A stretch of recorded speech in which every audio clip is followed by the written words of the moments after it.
Very fascinating indeed. Interesting. In the year 2010, Xbox 360 modding tutorials caused me to fall deeply in love with a social media platform in a way that simply cannot and will not ever happen again. It cannot happen now. I'd come home from middle school, clean the kitchen for my mom, finish my homework, and just dive into YouTube. It's basically all I did for years of my life. Was it healthy? Absolutely not. But guys, it was awesome, okay? I did grow out of it though. It's probably for the best, considering I was in my late 30s at the time. YouTube was an awesome platform, and I remember the internet being incredible back then. Surely, there was rampant, unregulated, illegal content, zero privacy protections, and evil forums existed before Discord ever housed the freak-ass motherfuckers it does now. But it did feel better though, I think. I'm pretty sure. I have no real evidence, but I'm going to be speaking objectively throughout this entire video, so you're gonna have to get used to it. All right, okay? You wanna say something about it? Join the Gump Club. We're the cool kids. Now, the internet is cringe as I hate it. Gen Z has ruined absolutely everything for me, and it seems so dumb to say that out loud as if I'm some kind of old, decrepit man. Gen Z, I'm Gen Z, I'm not Gen Z by like 6 months, okay? I was born in 1996. I am not that old, but I feel old when I watch content that's showed to me as opposed to what I'm searching. I feel so old. Do you feel that way? I get excited when I see a video about some extinct type of dinosaur and how it lived, or how I would never be able to survive as a medieval peasant or a Victorian child with rickets or something like that. I love those videos. And then you see shit like this, dude. All right, guys, I just totaled my McLaren. The internet has gotten a lot worse, and I'm here to tell you all that Gen Z has the worst generation of influencers that has ever existed, aside from millennials as well.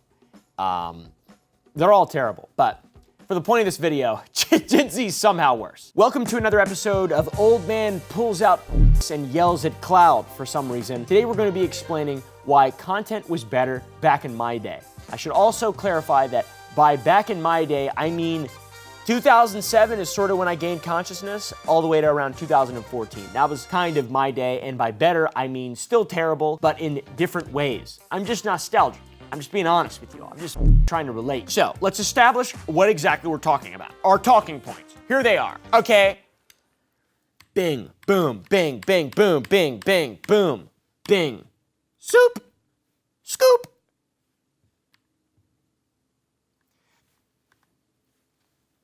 Let's establish what we're talking about here. The internet, specifically content creation platforms like YouTube, have fundamentally changed how people create and consume media, and they have fundamentally changed since back in my day. I could pretend this is some kind of deep sociological analysis, but I'm a f***ing idiot, and I just want to complain about things when they change and prove also maybe that I could potentially be intellectually superior to a small group of teenagers maybe, I'm not sure. Gonna be starting and examining what early YouTube was like, and this is for all you children who think that the platform was invented when Mr. Beast started giving away Lamborghinis. Mr. Beast's been around, he's an OG. He's an unk, literally. He's younger than me though, which is and did I mean figuratively or did I mean literally? I think if you look at him, he looks AI generated. He looks unk-like. I sat across the room from him, and I sat in his lap. Not releasing that footage though. Then we will be comparing directly content creators from my era to current Gen Z influencers that are dumb and cringe and lame, and why everything is way worse now, while I conveniently ignore that I am also a part of the problem. How many videos have I made about the hawk to a girl? Jesus fuck! This guy stinks! Now I'm gonna start off by being fair, and I'm gonna acknowledge the elephant that is right in the room. Something right up front. I'm gonna come out clean, okay guys? I'm about to fall into the oldest trap in human history, in the books. Thinking things were better somehow because you're not suffering actively while you're experiencing them. All right? Things always seem like they were better. They always do. That's just kind of how it is. It's some kind of philosophical, fundamentalist sort of idea. I'm not exactly sure. Things always seem better, or they seemed better. Like childhood, oh, I'll never be able to feel that way ever again. True. And it is better. It feels like it was because it is. The end. Back in my day, we had beautiful content creators like Tobuscus, Intro of Darkness, and then Redness, and then Whiteness. We had Shane Dawson.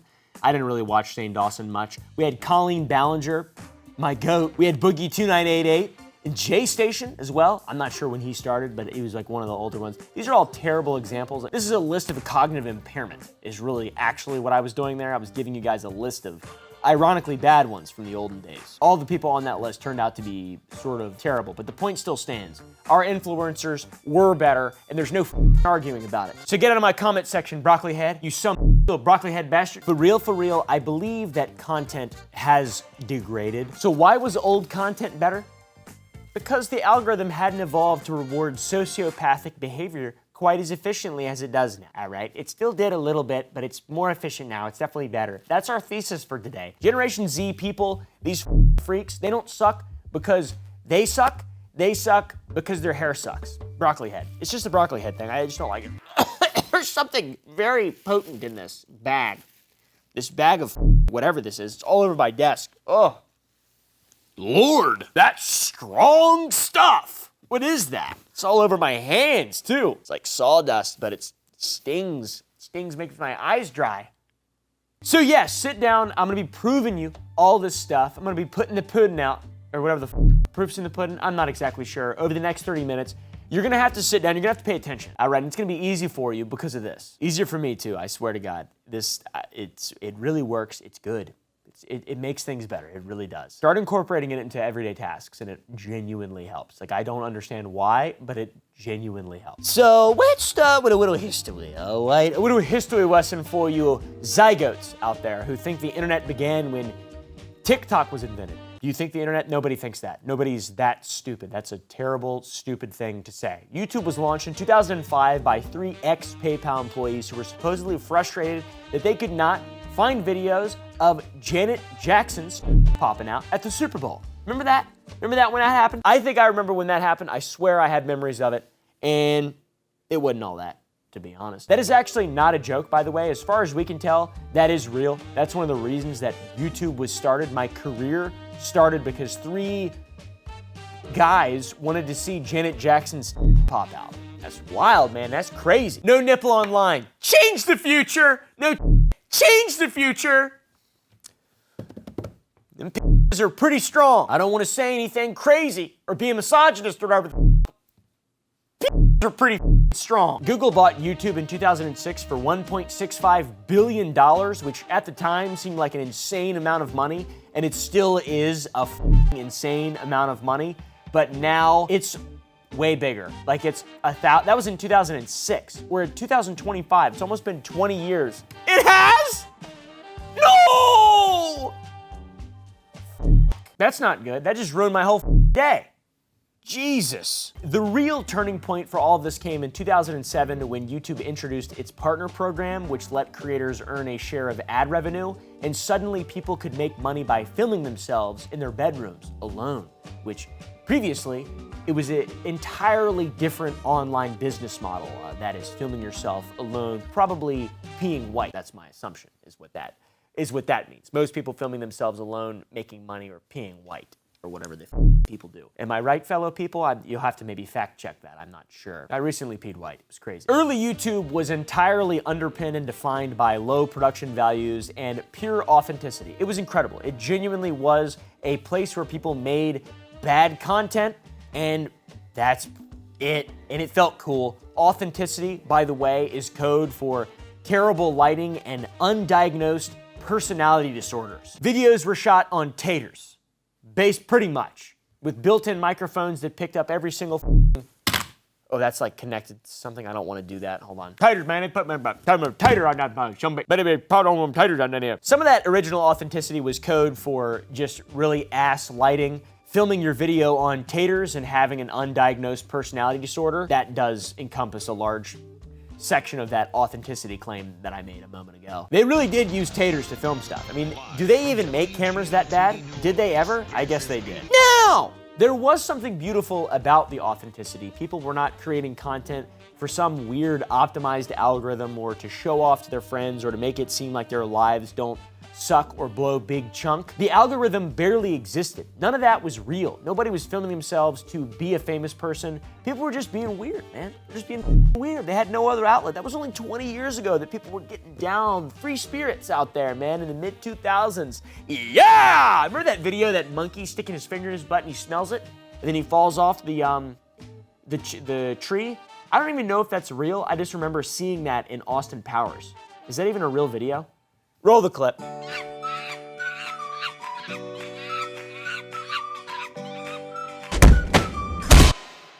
It's a real video. I know it's a real video, I think, at least. Speaking of outlets, I haven't paid my electric bill in 3 months. Hey, just kidding. Anyways, early YouTube was dominated by vloggers talking directly to their cameras, sketch comedy made by people in school. I didn't want to be really mean. I was trying. I wanted to savagely make fun of some people, but I can't. I just don't want to do that. I don't want to say any horrible words yet. There was no supervision for those people. Tutorials were made by people who barely knew more than you did when looking up the tutorial, and the occasional viral moment like that insufferable Charlie bit my finger video. Ah! Oh, ouch! Ouch! Ouch, Charlie! Imagine if that came out now, if a baby bit another baby's finger and the baby just, with a British accent, said, "Charlie bit my finger." I've seen videos of that quality of weirdness 400 times over the last 3 days, that TikTok and Instagram. If you took 50 reels that I saw today and put them in YouTube 2005, they'd be the most viewed videos of all time. I swear to God, dude. Some of this shit I'm seeing is crazy. It's insane. Let me just pull one up real quick. It says how my life feels after one skooma. And it's a Nord from Skyrim dancing around. That was the first one I saw. That's incredible. Game hadn't even come out yet. They'd be like, wait, I'm playing Morrowind right now? What the dude? But wait, you're telling me that soon I'll be able to play skooma? Who's Grind? Who's Grind? She has a lisp. I just made fun of her lisp. I'm sorry. The real story here isn't about the creators. It's about the platforms and how they've evolved to create the creators. It's some real chicken and egg philosophical shit that I am not qualified to even talk about. But we're gonna be talking about YouTube's algorithm and how it started from being show people what they search for to now turn baby into a not human thing. Take baby and turn it into some kind of thing that's not a human. You know what I mean? You know what I mean? It's evil. It's kind of evil. The algorithm is kind of evil. Shit, don't even turn to baby, turn me. Things turning me into some kind of cretin. I don't know what the f. I look in the mirror and I'm like, who's that guy? But I am cognitively impaired though, so it doesn't count for me. I'm like a baby. And I don't have like the baby kind of cognitive impairment. I have the adult kind of cognitive impairment.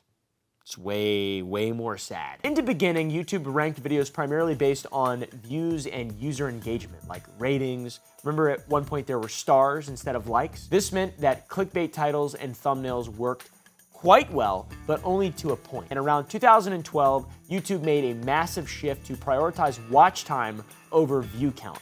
This was life-changing for everyone. And this is when things started going to hell, genuinely. What are the chances? Suddenly, you couldn't just put tits in the thumbnail. Bullshit! I mean, you still could, kind of, but the video had to be good itself. You couldn't just get someone to click and then boom, profit. You had to get someone to click and then get them to watch and stay for a long time. You had to keep them watching. Hey, Apple! Apple! Hey! Hey, Apple! What is it? Aren't you glad I didn't say Apple again?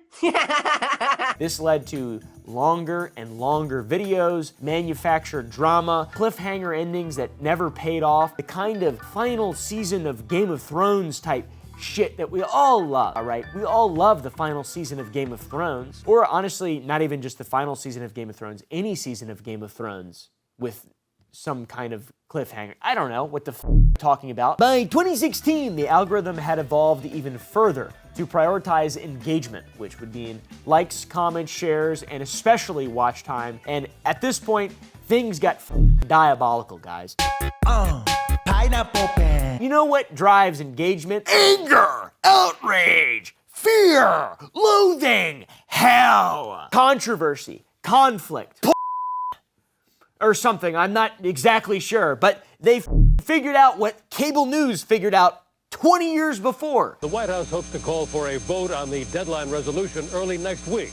If it passes, then by March 17th, says a senior official, Saddam Hussein will finally be out of final opportunities. But even if it doesn't pass, the president has left no doubt that he's ready to go to war. Nothing keeps people glued to their screen quite like anger. Jerry, Jerry, Jerry.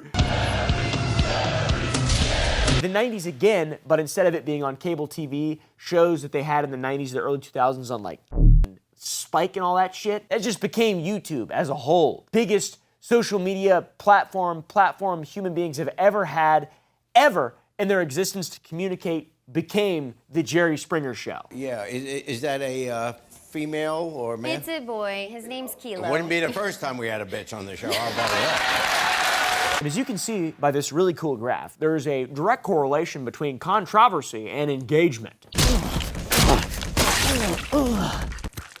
All right, guys, confession time. I've got a lot of bad habits.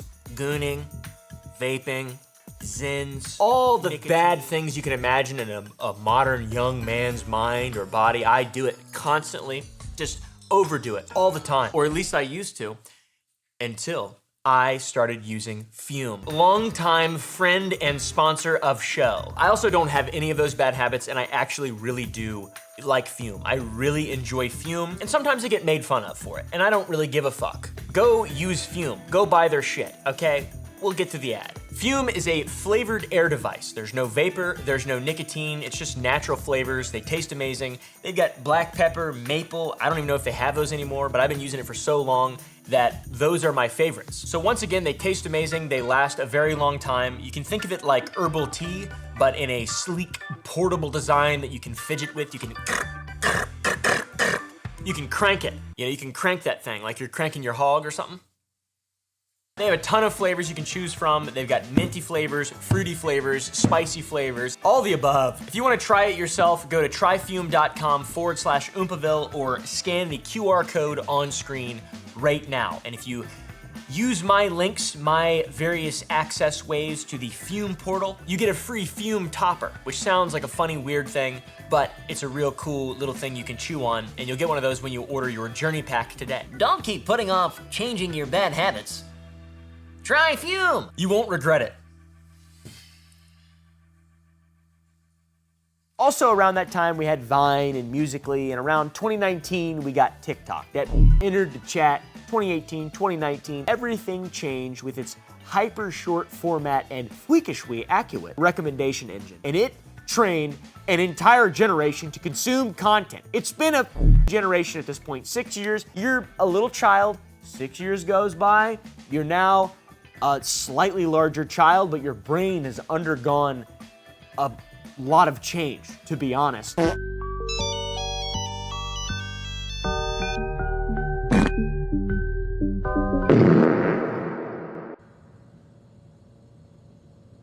then the whole time you're just getting peppered with Subway Surfers and misleading game ads and probably and cartel hit videos and all kinds of insane shit you shouldn't be watching, you sick freak. I got an iPod Touch in 2010, and that is absolutely when my life ended at that point. I developed some personality disorders straight up from that. Let's just say I knew what was going on in Chechnya, okay? It's not good.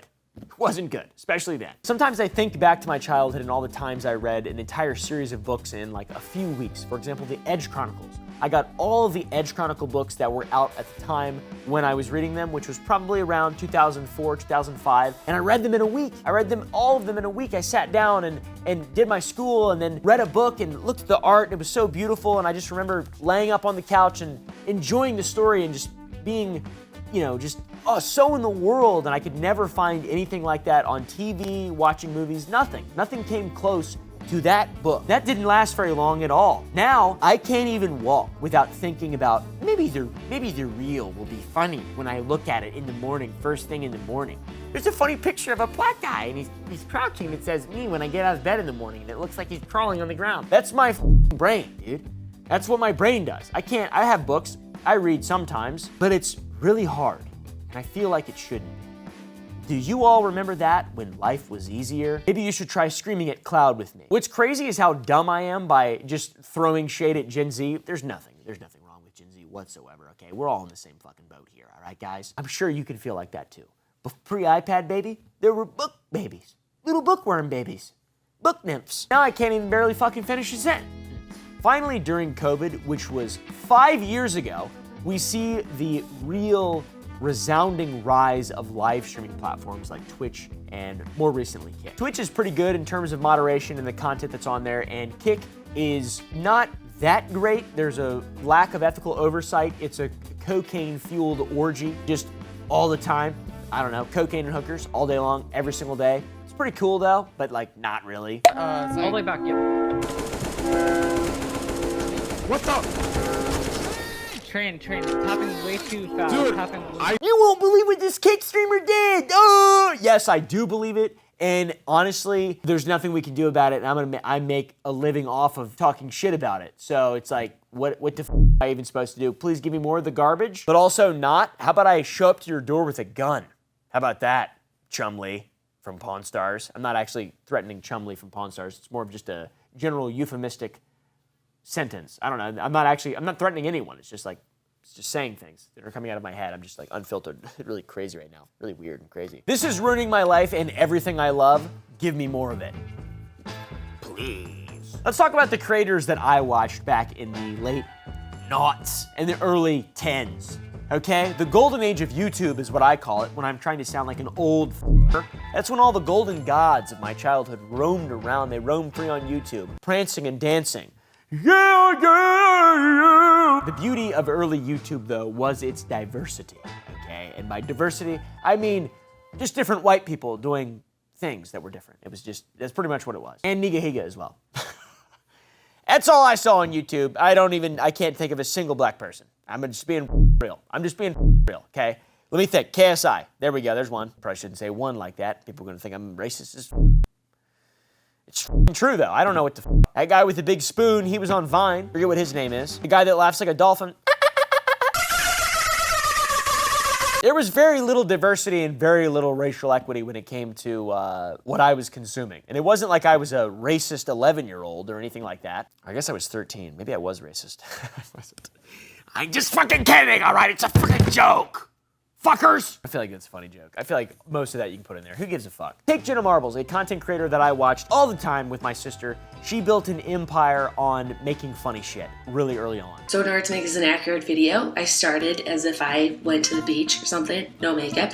I'm gonna get drunk, and I'm gonna teach you all the tips and tricks of how to put your fucking makeup on and your hammer. With content like how to trick people into thinking you're good looking, and what girls do in the bathroom. She had this unique, self-deprecating, chaotic energy. It felt genuine to me. I really liked it. I hate being a grown-up. How in the f do mortgages work? I hate being a grown-up. Her production quality was terrible. She had that tater charm to her, tater charm. And eventually Jenna left YouTube in 2020 apologizing for her problematic behavior and content. Dude, she's canceled herself. I mean, really, come on. All right, so I get it.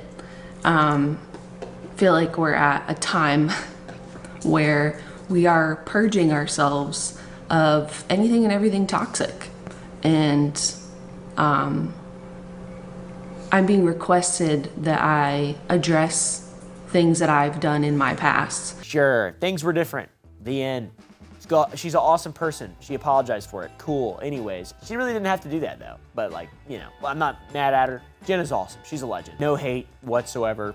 I could never be anything as cool as that, to be honest, unfortunately. All the shit that she did that was cancelable in 2011 was just normal in 2011. Just normal in 2011. 2011 was crazy. It was the dark ages of some stuff. I don't know. I was playing DayZ and making mods for Minecraft, I think. Maybe more 2012 with DayZ, more 2011 with mods for Minecraft. I don't fucking care or remember or give a fuck. Press like. So that's what I was consuming in terms of comedy. Jenna Marbles, a lot of Jenna Marbles, pretty much just Jenna Marbles. Oh yeah, also The Gradual Report. Love that guy. The Gradual Report, where we gradually report. I don't remember anything else that he did. I don't even know if he posts. Love that guy though. But on the educational, that is terrible. I just said on the educational.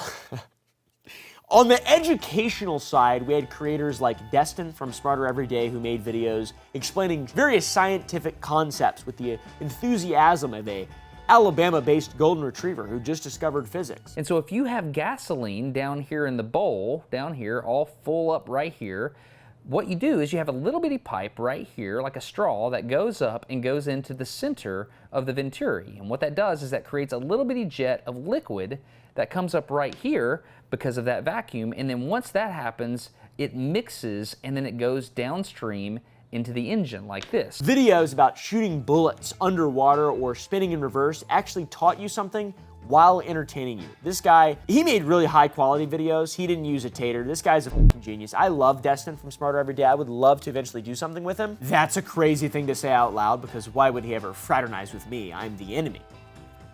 I'm the idiot, literally. Definition of that. Brett and Link have been building their incredible Good Mythical Morning empire on friendship and their willingness to eat basically anything and pretty much can create content out of everything all the time, very impressively, consistently, with ever-increasing quality. And I mean, they have done an incredible job of staying relevant from then and before then. I discovered them like a third away through their journey, something like that. Now they're still going. They're awesome. They've maintained their core identity, which is genuinely impressive. It's also impressive that their intestinal tracts haven't collapsed after 15 years of willing. Am I right, fellow mythical enjoyers? As you know, we here at Good Mythical Morning tackle the deeper issues of life. Today is no different. Today we answer the question, will it ice cream sandwich? A little bit of this, so with you that. How about that shit? Love Link, dude. Those guys are awesome. They're my goats. Now that's pretty much the end of the nostalgic and wholesome content creators that are still wholesome to me. For every wholesome creator, there were plenty who were terrible. Problematic. I don't want to use that word. It's such a bad, dumb word. So I'm not gonna say it. Let's rewind, cut that out. Problematic. It's problematic. How about I don't give a about any of the problems that most people approach it with problematic. I don't care, all right? I think about whether or not I have to poop. That's like 80% of all of my thoughts are, do I have to poop right now? Do you think I give a about moralism? No, I don't. All right? At least 20% of the time I care about that stuff, maybe. But the other 80, I'm just thinking about whether or not I got poop in my butt. Sorry, that's really dumb. We've also got Toby Turner Tobuscus. I've made references to his intros of darkness and redness and whiteness multiple times in just this recording. Intro of darkness. He had a comedy channel, multiple channels, and did comedy. His literal trailers I thought were incredible. Let me see if I can think of one. Hold on. This is off the script. All right, this is off the script, off the rip, motherfucker.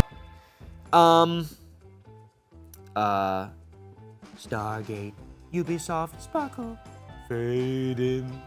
I don't remember what that one is. What about the Skyrim one? All I can think of is the Game of Thrones theme in my head right now.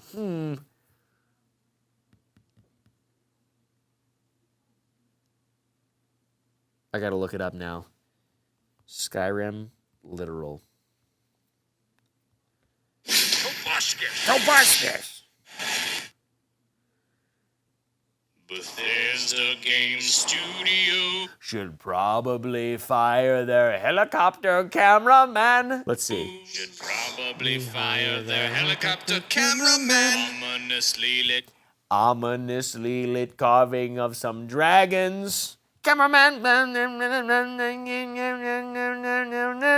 Carving of some dragons. I don't remember this one. Running through the forest, slows down on a carving of Gandalf and his friends. Confused dragon trying to mate with some birds. First TIE fighter. Oh, what can Pretty good, honestly, for the time. Pretty good, honestly. He was a hyperactive guy. He had a personality perfect for YouTube. Then came 2016. He was accused of sexual assault and drugging women. And his career imploded quite quickly, all right? And now he's wild man on Twitter. Wild man, absolute crazy wild man. I'd love to have him sit right there in that couch, actually, to be honest, and talk to him one day for a video. But I think people would get pretty mad at me, so I'll probably do it anyways. Shane Dawson was YouTube royalty as well, with his conspiracy theories, his documentaries, his food videos, his blackface characters, pedophilia jokes, sexualizing minors, etc. He was still one of the largest creators on the platform until around 2020. That's 12 years of being awesome. Just kidding.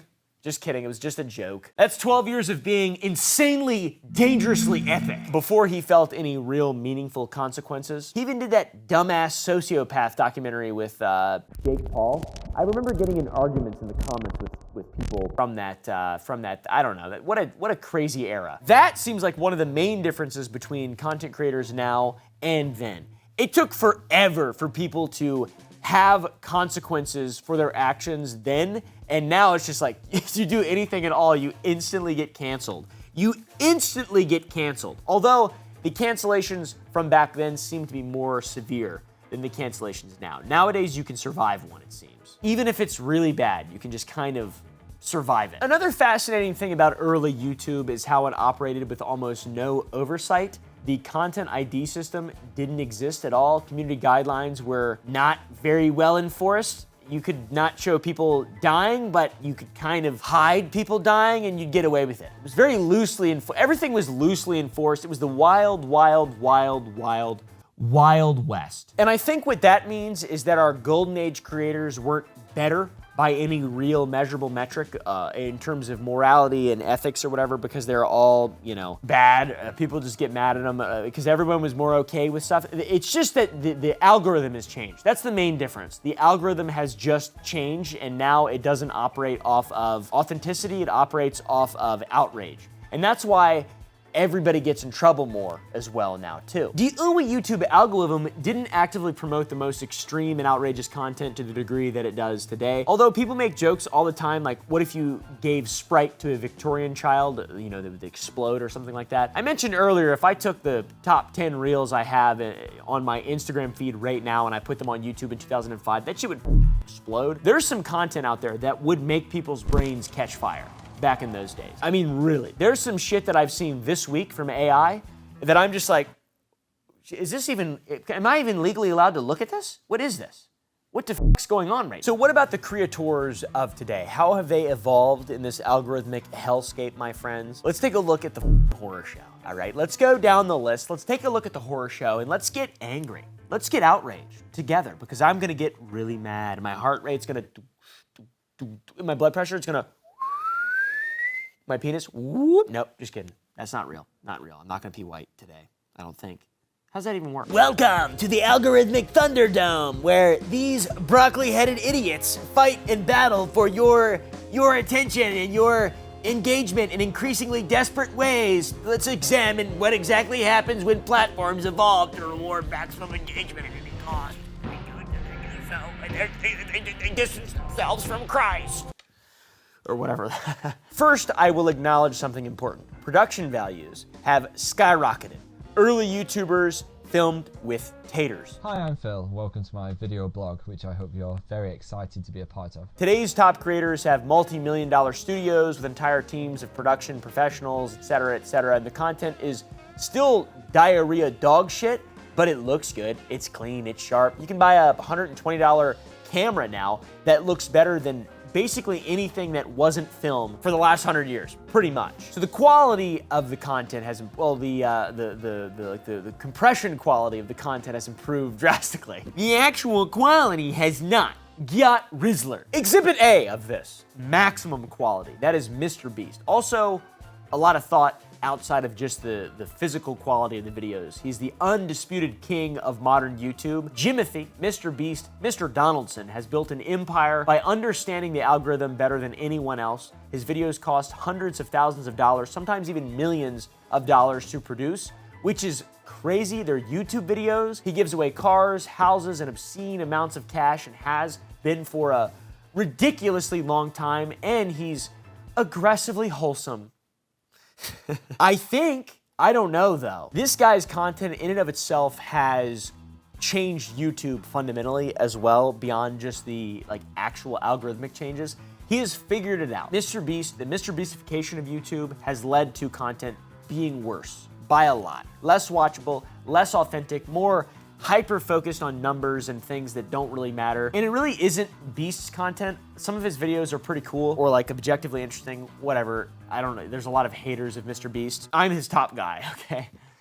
I'm not his top guy. I'm just kidding. It's just a joke. I don't know, dude. Somebody kill me right now. immediately. A lot of the Mr. Beast tryhards, though, are so fucking annoying that it's difficult to put into words. A lot of these broccoli heads that I'm talking about, the Gen Z people, they fall under the I am like Mr. Beast purview. I make Mr. Beast content. I am broccoli head. Although Ryan Trahan is, I think, technically a broccoli head, but doesn't count because his videos are incredible. His videos are better than Mr. Beast's videos. I like Ryan Trahan's videos better than Mr. Beast's. I think Ryan Trahan's awesome and a really good creator. Unless there's something horrible that he did that I don't know about yet. I'm sure I'll find out. Jeez. But yeah, the stakes with modern content are so much higher in every single way. The video quality is way better. The ideas are far more advanced and crazier. They're outrageous. It's insane. Every single view impression is a hit of cocaine. Every single one has to be bigger than the last. And by the way, guys, just to be clear, I'm not saying this is bad. I'm not saying Mr. Beast's bad, okay? I'm not saying any of this stuff is bad, unless I did say it already, then I don't want to be a hypocrite, so I did say that. But like, let's be real here. It's not bad, but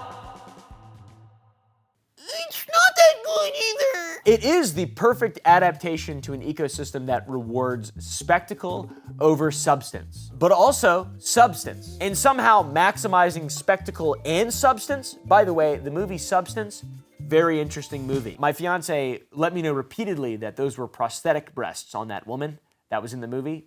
Lots of times. She's like, it's okay if you watch this because they're not real. Beast and his crew and the people who make the Beast type outrageous, incredibly substantive videos, they're constantly making transactions, making sacrifices, giving to the altar of Moloch. All right, they're giving to the World Economic Forum, and George Soros is trickling down his penis leg, them billions of views or whatever, using YouTube as their primary platform. Okay, it's like how the ancient Greeks used to sacrifice a white bull when something would go awry, to hope that things would go rye?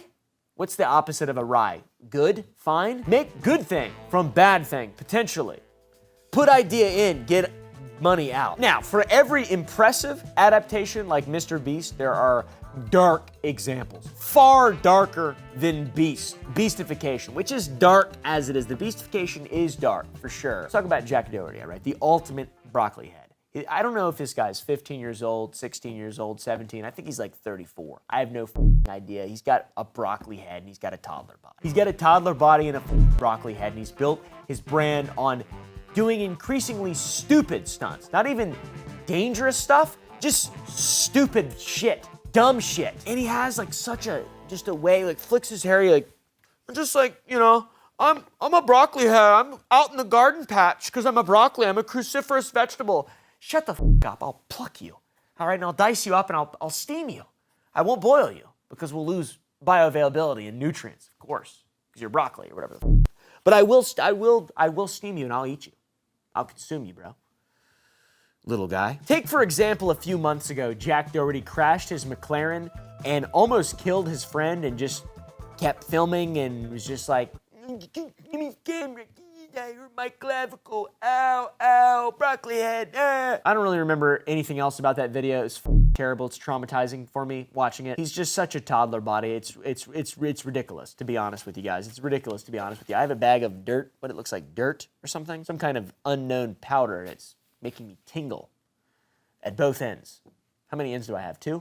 I don't know. Top and bottom. Where's my Z-axis? How am I aligned? But yeah, it seems like to me, Jack Doherty is the logical endpoint of the YouTube algorithm that rewards spectacle and shock value above all else. Crashing your car gets you talked about by everyone and somehow continues your career so you can pimp OnlyFans girls out. I don't know what exactly he does, but I know it's not good. I'm willing to bet that it's bad.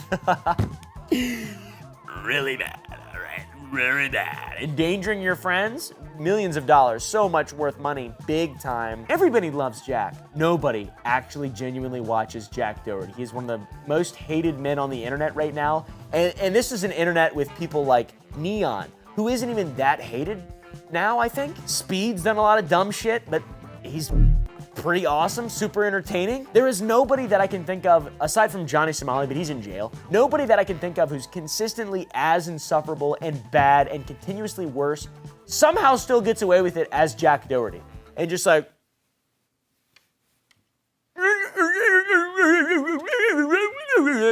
I've heard some people say, well, you can't like Jackass and not like Jack Doherty and these other people. You can't. They did dangerous stunts in the early 2000s. Some of them were unsufferable, like Steve-O, for example. He was terrible really early on, but they still had insurance, safety teams, medical supervision. They didn't involve random civilians on public roads. They put thought into what they were doing. They did real, genuine stunts. They Mr. Beastified being dumbasses. That's what they did. It was some high-level shit. These folk in this modern day, they're just doing things the shortest, easiest possible way to make the most amount of money and scam people the most. Cryptocurrency, for example. Meme coins. So if you're new to this, you've never seen Jack Doherty, you probably heard me mention Johnny Somali. If you don't know who that is, I'm gonna introduce you to him. He is an IRL streamer, which means he walks around in real life and just streams and bothers people. He just bothers people. He's been banned from Japan. He is an asshole. He's live streamed himself harassing people in Japan. He live streamed so much that he got arrested, banned from the country. PewDiePie even made a video about how pieces of shit like him are ruining countries because they tourist there and then they just are massive doink heads. It's fucked up, dude. It's sad, brother. It's so sad for people like me, good people, who want to go to these places and be like, I'm a content creator.